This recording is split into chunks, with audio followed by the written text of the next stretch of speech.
सर्वेभ्यो नमो नमः।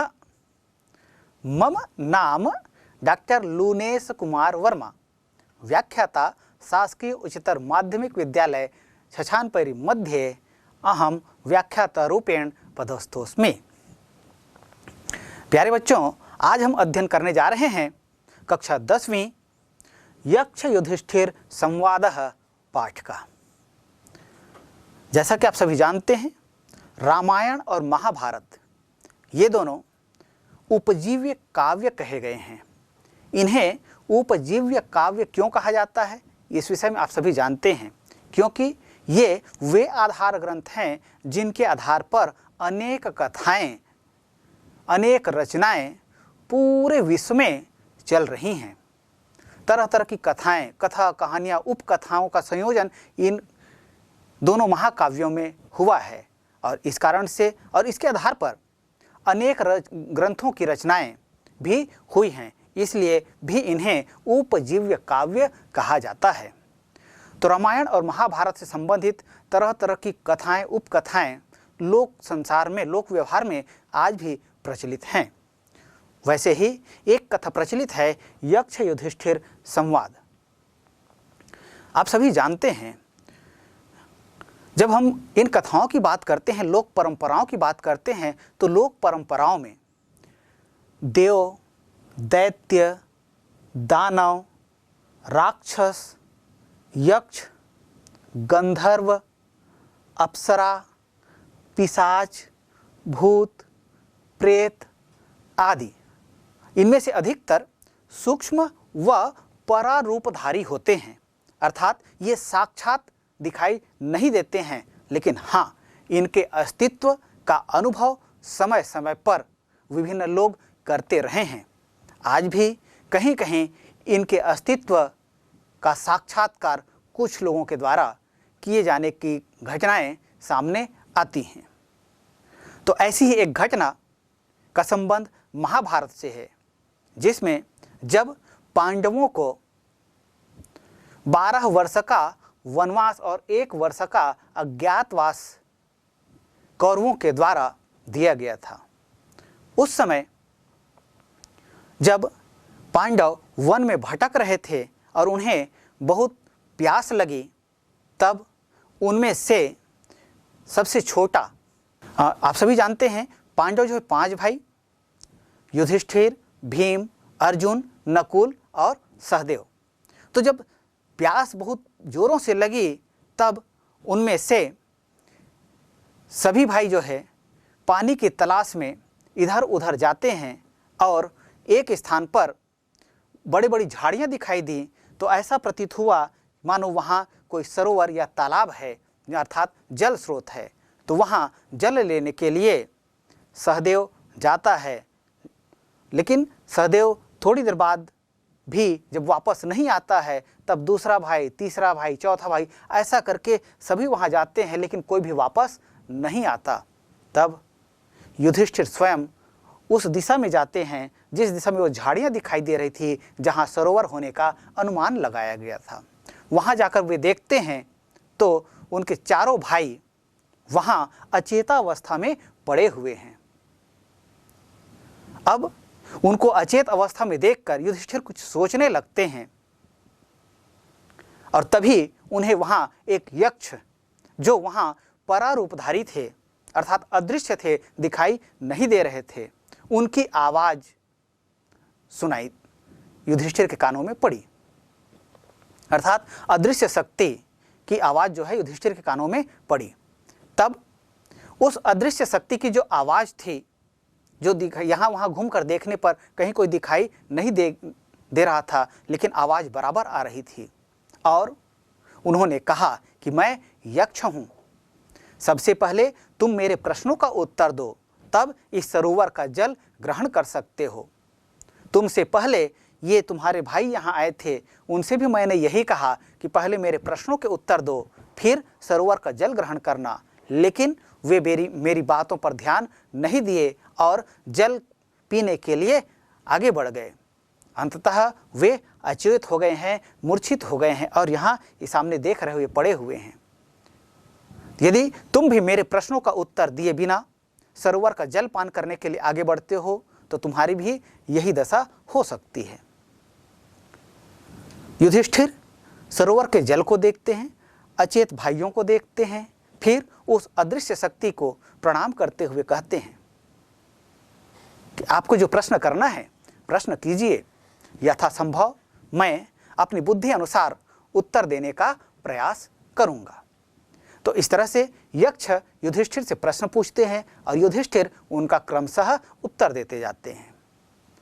तो इस तरह से प्रश्न और उत्तर का यह जो क्रम चला, यही जो है यक्ष युधिष्ठिर संवाद के नाम से जाना जाता है।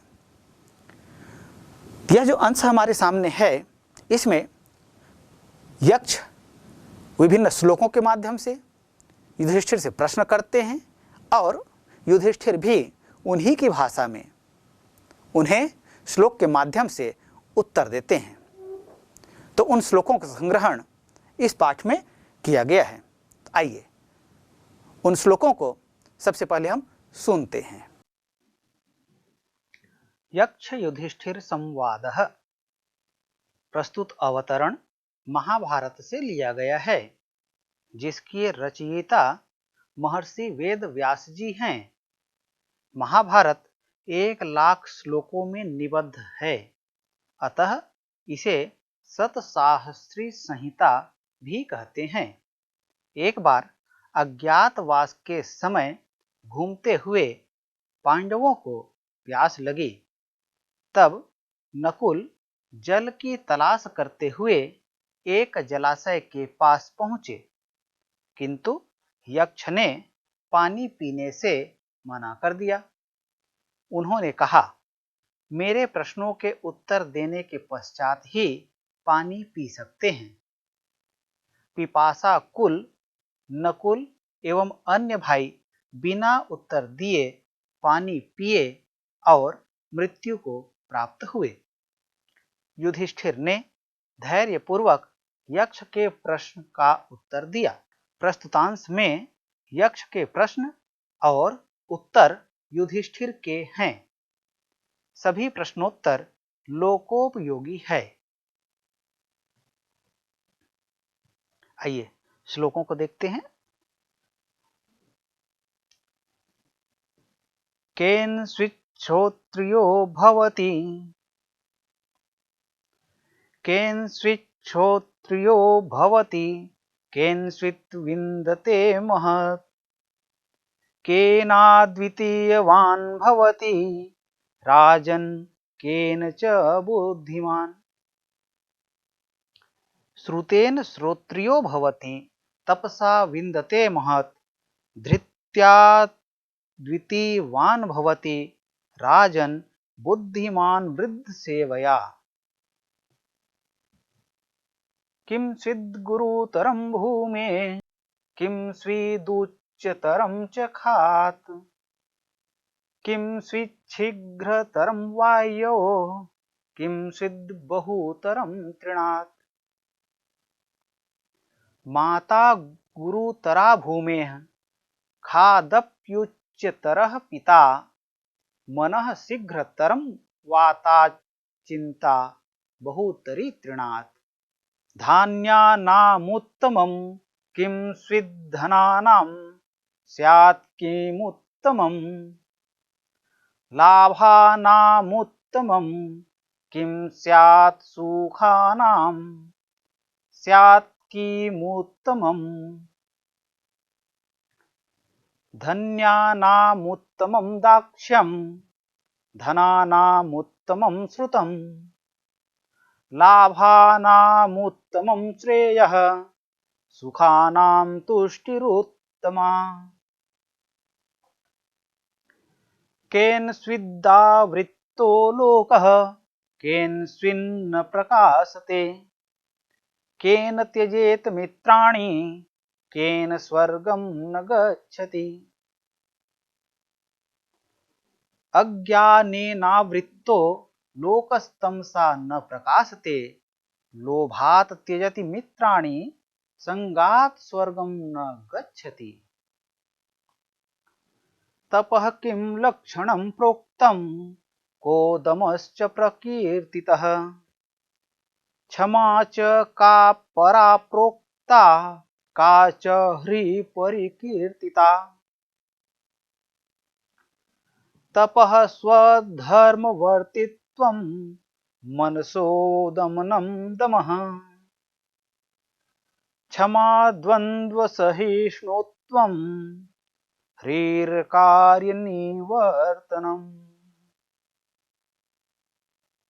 प्यारे बच्चों, ये इस पाठ के श्लोक हैं। आइए इन श्लोकों के शब्दार्थ व भावार्थ को समझते हैं। प्यारे बच्चों, अभी हमने इस पाठ के अंश को देखा, विभिन्न श्लोकों को सुना। आइए अब इस पाठ के विभिन्न श्लोकों के शब्दार्थ को समझते हैं और भावार्थ को भी समझते हैं। पहला श्लोक है, केनचित् श्रोत्रियो भवति केनचित् विन्दते महत् केनाद्वितीयवान् भवति राजन् केन च बुद्धिमान। तो इस तरह से यक्ष जो है अपना प्रश्न युधिष्ठिर के समक्ष उपस्थित करते हैं। यक्ष ने युधिष्ठिर से क्या प्रश्न किया, उनको समझने का प्रयास करेंगे। लेकिन इससे पहले आइए श्लोक में जो कठिन पद हैं उन कठिन पदों को हम देखते हैं। लिखा है केनचित् श्रोत्रियो भवति। इतना यह जो पद है यह संधि युक्त पद है। इन संधि युक्त पदों को हम अलग करें तो हम पाते हैं केन धन स्वित धन श्रोत्रियः धन भवति। तो केन स्वित धन श्रोत्रियः, यहाँ पर व्यंजन संधि का योग हुआ है, और श्रोत्रियः धन भवति, यहाँ पर विसर्ग संधि का योग हुआ है। इसी तरह से हम देखते हैं केन स्वित विन्दते। यहाँ केन स्वित धन विन्दते, यहाँ पर भी व्यंजन संधि का प्रयोग हुआ है। ऐसे ही नीचे की जो पंक्ति है उसमें हम देखते हैं केनाद्वितीयवान् भवति। इस पद को हम देखें तो यहाँ भी संधि है, संधि को अलग करते हैं, केन धन अद्वितीयवान् धन भवति। तो केन धन अद्वितीयवान्, यहाँ पर दीर्घ स्वर संधि का प्रयोग हुआ है, और अद्वितीयवान् धन भवति, यहाँ पर व्यंजन संधि का प्रयोग हुआ है। यहाँ जो विभिन्न पद हैं, जैसे हम केन कहते हैं, केन जो है किन, केन किम शब्द का रूप है, तृतीय विभक्ति एक वचन का यह रूप है, और इसका तात्पर्य होता है कि इसके द्वारा। तो तृतीय विभक्ति में आप जानते हैं यहाँ करण कारक होता है, और यहाँ पर से और के द्वारा इस कर्ता कारक का प्रयोग किया जाता है, कारक चिन्हों का प्रयोग किया जाता है। तो यहाँ पर केन तृतीय विभक्ति एक वचन है और किम का रूप है, इसलिए इसका तात्पर्य होगा कि इसके द्वारा। और स्वित, यह जो है एक अव्यय पद है। जैसे हम निपात कहते हैं, निपात जो होते हैं ये विशेष अर्थ देने वाले जो अव्यय पद होते हैं, जिनका स्वरूप नहीं बदलता है, और ये इनके प्रयोग से वाक्य में विशेष बल का योग होता है, उन अव्यय पदों को निपात कहा जाता है। तो स्वित जो है इसी तरह का एक निपात वाचक अव्यय पद है। स्विद जो शब्द है यह स्विद धन क्विप प्रत्यय के योग से बनता है, और यह प्रश्नवाचक अव्यय पद है। पृच्छा परक निपात जो पूछने के अर्थ में, प्रश्न के अर्थ में हो, या संदेह या आश्चर्य प्रकट करने हेतु इसका प्रयोग किया जाता है। किम, हे, ए, हा, ओ, हो, इस प्रकार की ध्वनि आदि के लिए, इस प्रकार की ध्वनि आदि जिससे आश्चर्य आदि की अभिव्यक्ति होती है, इसके लिए स्विद निपात वाचक अव्यय पद का प्रयोग किया जाता है। प्रश्नवाचक सर्वनाम पदों के साथ, जो प्रश्नवाचक सर्वनाम पद होते हैं, जैसे यहाँ पर हम देख रहे हैं केन सर्वनाम वाचक अव्यय पद है, इसके साथ में इसका योग हुआ है। तो इसी तरह से सर्वनाम वाचक अव्यय पदों के साथ इस अव्यय का योग होता है। कभी कभी पृथक रूप से या स्वतंत्र रूप से यह अथवा अर्थ को भी प्रकट करता है, और साथ ही कभी कभी नु, उत, वा आदि के साथ युक्त होकर आहो इति आश्चर्यबोधक अर्थ भी देने लगता है। तो इस तरह से यह जो स्विद निपातवाचक अव्यय पद है, इसका प्रयोग इन विभिन्न अर्थों में होता है। यह सामान्य अव्यय पद नहीं है। इसका प्रयोग जैसे हम महाभारत में देख रहे हैं, इसी तरह के और भी जो प्राचीन ग्रंथ हैं उनमें इनका प्रयोग देखने को मिलता है। श्रोत्रियो, श्रोत्रियो का तात्पर्य होता है, श्रोत्रियो जो लिखा है ये क्या है, संधि पद है। श्रोत्रिय इसका रूप बनता है। श्रोत्रिय किसको कहते हैं? श्रोत्रिय मतलब जिसको सुना गया हो, अर्थात जो वेद हैं उनको सुना गया है, तो उससे कहा जाता है श्रोत्रियो, अर्थात वेदों का विद्वान, जिन्होंने वेदों को सुना हो, जो वेदों में निष्णात हो, जो वेद पाठ में पारंगत हो, जो वेदांत को जानता हो या वेदार्थ को जानता हो, वो कहलाता है श्रोत्रिय। केन स्वित विंदते महत, महत मतलब होता है उदारता या बड़प्पन, और विंदते, विंद धातु है, लट लकार, आत्मनेपद, प्रथम पुरुष एक वचन का यह रूप है विंदते, और इसका तात्पर्य होता है प्राप्त करता है। अद्वितीयवान अर्थात अद्वितीय, भवति होता है, राजन मतलब हे राजन, केन मतलब किसके द्वारा, च यह अव्यय पद है और इसका तात्पर्य होता है और। अबुद्धिमान मतलब बुद्धिमान, अर्थात कौन जो है किससे बुद्धिमान बनता है। तो ये श्लोक में जो कठिन पद आए हैं उनको हमने सरल रूप में देखा, और साथ ही जो विभिन्न शब्द प्रयुक्त हुए हैं उनका शब्दार्थ हमने देखा। आइए इसके आधार पर इसका भावार्थ क्या होगा ये देखते हैं। केन सिद्ध श्रोत्रियो भवति, अर्थात अच्छा यहाँ पर राजन यह अंतिम पद में प्रयुक्त हुआ है, इसका प्रयोग प्रारंभ में होगा जब हम भावार्थ की बात करेंगे। तो यक्ष जो है युधिष्ठिर से प्रश्न करते हैं, हे राजन केन स्वित श्रोत्रियो भवति, किसके द्वारा मनुष्य वेदों का विद्वान होता है। केन स्वित विंदते महत, हे राजन किसके द्वारा मनुष्य उदारता या बड़प्पन को प्राप्त करता है। केनाद्वितीयवान भवति, हे राजन किसके द्वारा मनुष्य अद्वितीय होता है। केन च बुद्धिमान, और हे राजन किसके द्वारा मनुष्य बुद्धिमान बनता है। इस तरह से एक श्लोक में यक्ष ने युधिष्ठिर से 4 प्रश्नों का समायोजन करते हुए वे प्रश्न युधिष्ठिर के समक्ष रख दिए। युधिष्ठिर धैर्यशाली थे, बुद्धि बल से युक्त थे, तो सभी प्रश्नों को उन्होंने धैर्य से सुना और फिर अपनी मति के अनुसार, अपनी बुद्धि के अनुसार विनम्रता पूर्वक यक्ष के प्रश्नों का उत्तर उन्होंने दिया। क्या उत्तर दिया, आइए अगले श्लोक में देखते हैं। युधिष्ठिर यक्ष को श्लोक के माध्यम से उत्तर देते हुए कहते हैं, क्या कहते हैं? श्रुतेन श्रोत्रियो भवति तपसा विंदते महत्, धृत्या द्वितीयवान भवति राजन बुद्धिमान वृद्ध सेवया। इस तरह से इस श्लोक में यक्ष के द्वारा पूछे गए सभी प्रश्नों के उत्तर युधिष्ठिर ने बड़ी सरलता और सहजता से विनम्रता पूर्वक दिया। वे कहते हैं श्रुतेन, श्रुत कहा जाता है वेद को। वेद को श्रुत क्यों कहा जाता है, यह भी एक प्रश्न है। प्राचीन काल में जब लेखन की परंपरा नहीं थी, तब गुरुकुल में जो आचार्य होते थे वे अपने शिष्यों को मौखिक शिक्षा दिया करते थे, अर्थात गुरु बोलते जाते थे और शिष्य उसको सुनकर यथावत ग्रहण करते जाते थे। ऐसे ही वेदों की परंपरा रही है। वेदों को अपौरुषेय ग्रंथ भी कहा जाता है। क्यों? क्योंकि इसकी रचना किस पुरुष के द्वारा की गई है यह भली भांति अभी तक जाना नहीं जा सका है। अर्थात वेद तो है, रचना भी हुई है, लेकिन किसके द्वारा किया गया है? मनुष्यों के द्वारा किया गया है, आचार्यों के द्वारा किया गया है, ऋषियों के द्वारा किया गया है कि जो देवताओं के द्वारा किया गया है?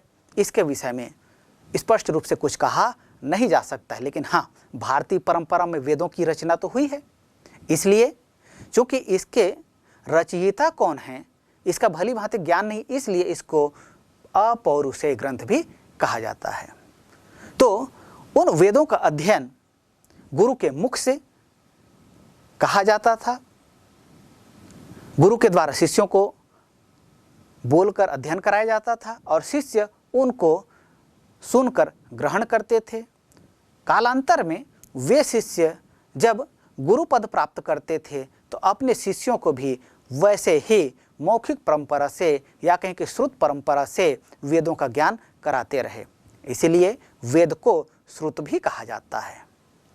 तो इसलिए युधिष्ठिर यक्ष के प्रश्नों का उत्तर देते हुए कहते हैं, श्रुतेन श्रोत्रियो भवति, वेद से श्रोत्रियो भवति अर्थात वेदों का विद्वान होता है।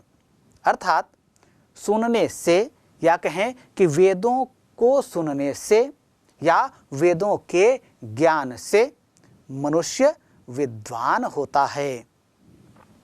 तपसा विंदते महत, तपस्या से, तपसा तपस मूल शब्द है, तृतीय विभक्ति एक वचन का प्रयोग हुआ है और इसका तात्पर्य होता है तपस्या से।